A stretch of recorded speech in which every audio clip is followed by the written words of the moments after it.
आज देश का आम बजट केंद्रीय सदन में निर्मला सीतारमण ने पेश किया। इस आम बजट पर राजनीतिक बयानबाजी का सिलसिला भी शुरू हो चुका है।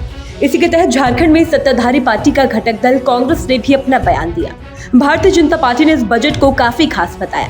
प्रदेश प्रवक्ता प्रतुल शाह देव ने बजट को लेकर क्या कुछ कहा, सुनिए। देखिए, आज माननीय वित्त मंत्री निर्मला सीतारमण जी ने सर्वस्पर्शी बजट टच किया। समाज के सभी तबकों को यह बजट टच करता है और आप देखिए, उन्होंने बहुत अच्छे से बताया कि जितनी विश्व की बड़ी आर्थिक व्यवस्थाएं हैं उसमें भारत की इकोनॉमी जो है वो फास्टेस्ट ग्रोइंग इकोनॉमी है। और उन्होंने ये भी बताया कि अगला जो 5 वर्ष है वो समर्पित रहेगा सबका विकास की ओर।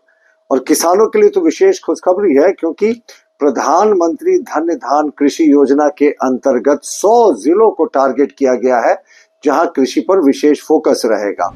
वहीं प्रदेश कांग्रेस मीडिया प्रभारी राकेश सिन्हा ने देश के आम बजट पर राजनीतिक बयान देते हुए कहा कि इस बार का बजट झारखंड को केंद्रीय आम बजट में ठगने का काम किया गया।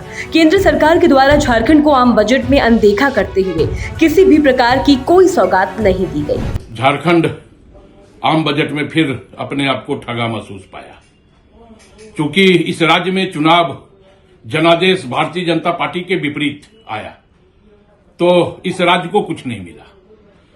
12 सांसद हैं इस राज्य से, 2 मंत्री हैं। उन 12 सांसदों में से जो 2 मंत्री हैं उनको यह बताना चाहिए कि झारखंड को आपने क्या दिया।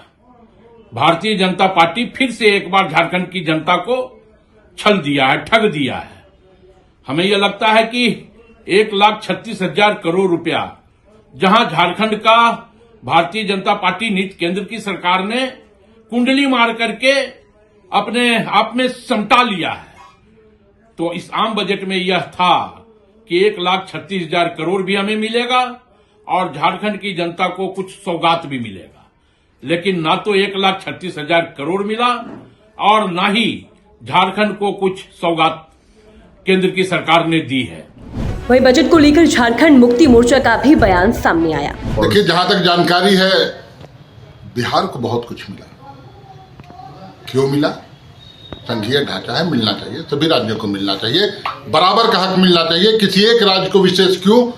विरोध में नहीं कर रहा हूं, लेकिन ये बजट पूरी तरह से चुनावी बजट है। क्योंकि बिहार में सामने चुनाव है, भाजपा की नैया डूबती नजर आ रही है, तो वो बजट के माध्यम से वो कुछ बरगलाना चाहते हैं, दिग्भ्रमित करना चाहते हैं। वहाँ किसी तरह बजट को दिखलाकर वोट कुछ मिल जाए, इस कवायद में लगी हुई है सरकार। अरे झारखंड की उतनी उपेक्षा क्यों? क्या गुनाह किया है झारखंड ने? क्या हमारे यहाँ के कोयले से पूरा देश रोशन होता है, वही गुनाह है? क्या खनिज संपदा यहाँ से ले जाकर तमाम देश उससे लाभान्वित होता है? क्या झारखंडियों की यही सजा है? आपको कुछ नहीं देना था, हम तो विशेष कुछ योजनाओं की ख्वाहिश रखे थे। हम लोगों को उम्मीद थी कि निश्चित तौर पर दलगत भावना से ऊपर उठकर केंद्र की सरकार झारखंड के लिए कुछ करेगी, लेकिन चूंकि झारखंड पूरे देश को संभालता है, सबसे ज्यादा राजस्व देने का काम झारखंड करता है, फिर इतनी उपेक्षा क्यों? अगर कुछ नहीं देना था तो कम से कम 1,36,000 करोड़ रुपया जो हमारा दबा कर बैठे हो वो तो दे दो। इन सारे बयानों के बीच झारखंड में बजट को लेकर राजनीतिक बहस जारी है। आगामी दिनों में जैसे जैसे बजट के प्रावधानों का विश्लेषण होगा और उनके प्रभाव स्पष्ट होंगे, ये देखना दिलचस्प होगा कि ये सियासत कब तक बरकरार रहती है। झारखंड से मधुकर आनंद की रिपोर्ट।